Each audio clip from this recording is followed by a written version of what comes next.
नमस्कार दोस्तों, कलयुग के चमत्कार संतों की वाणी में आप सबका स्वागत है।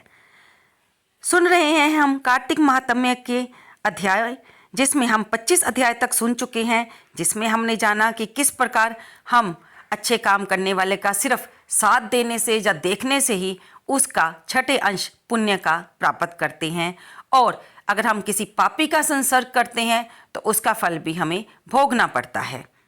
ये सब हम कथाएं श्री कृष्ण भगवान के मुख से, जो कि सत्यभामा जी को बताई जा रही हैं, उनसे सुन रहे हैं। दूसरी तरफ श्री नारद जी राजा पृथु को बता रहे हैं, और तीसरी तरफ शौनक आदि ऋषियों को सूत जी बता रहे हैं। आइए चलते हैं 26वें अध्याय की ओर। इसमें भगवान श्री कृष्ण ने हमें किस तरह के दान का क्या महत्व है, उसका जन्म में हमें क्या फल मिलता है, अगले जन्म में क्या फल मिलता है, इस बारे में हम इन अध्यायों में जानेंगे।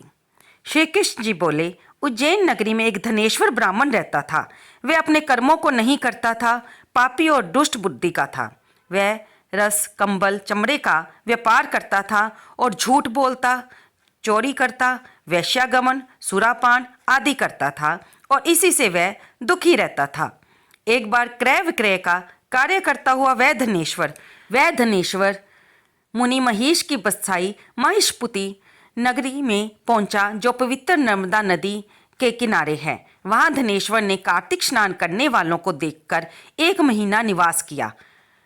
माला बेचने के लिए नर्मदा के किनारे घूमते हुए उसने स्नान करके जप और पूजन में लगे हुए ब्राह्मणों को देखा। कोई पुराण पढ़ रहे थे, कोई सुन रहे थे, कोई नृत्य गान कर रहे थे, कोई ढोल बजा रहे थे, कोई भगवान विष्णु की कथा में मस्त थे।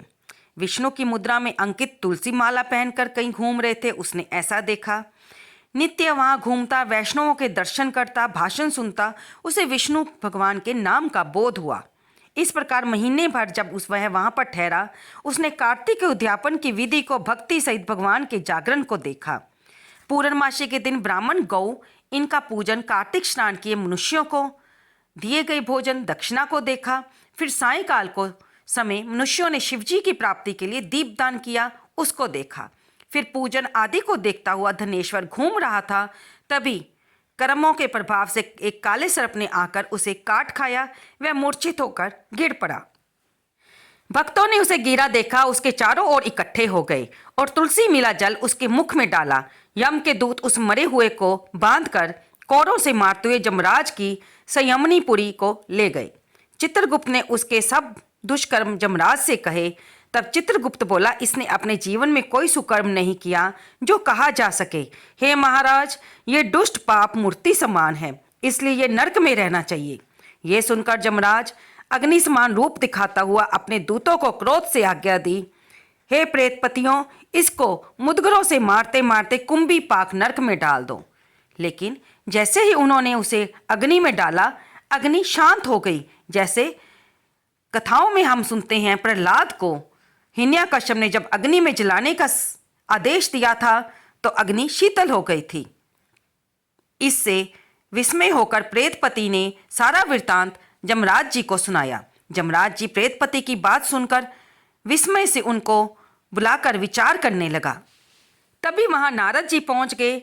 जमराज जी ने उनका पूजन किया और उनसे सारी बात कह सुनाई।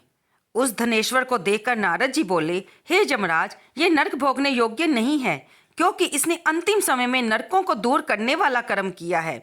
इसने अनगिनत कार्तिक व्रतियों का संसर्ग किया है। इसमें इसके पुण्य का छठा अंश है। श्री कृष्ण भगवान बोले। ये कहकर जब नारद जी चले गए, तब उसके पुण्य मालूम होने पर जमराज ने दूत के द्वारा उस धनेश्वर को सिर्फ सब नरक को दिखाने के लिए कहा। तो दोस्तों, यहाँ पर हमारा कार्तिक महात्म्य का 26वां अध्याय समाप्त होता है। अद्भुत है ये कथा, जिसमें हमें सुनने से मिलता है कि किस प्रकार कार्तिक स्नान का, कार्तिक व्रतियों का, कार्तिक कथा के महात्म्य को कहने सुनने वालों का और उनके दर्शन करने का, तुलसी की माला पहने हुए ब्राह्मणों का सिर्फ दर्शन करने से ही किस प्रकार हमारे उसका छठा अंश प्राप्त होता है कि वो हमें नरक की आग से भी बचा सकता है। जैसा कि धनेश्वर के साथ हुआ, इतना पापी होने के बावजूद भी उसने जब अंतिम समय में कार्तिक व्रतियों का संसर्ग कर लिया तो किस प्रकार वह नरक के कर्मों को, नरक की आग को भोगने से छूट गया। आपको ये कथा कैसी लग रही है ना? ये बहुत ही अद्भुत जानकारी देने वाली कथा बताती है। ये कथाएं हमें कार्तिक मास में इन स्नान दान तप, कथा सुनने का, दीपदान करने का, पूजा करने का, संकीर्तन करने का कितना ही पुण्यदायी फल होता है। हमें ये मौका कभी नहीं खोना चाहिए।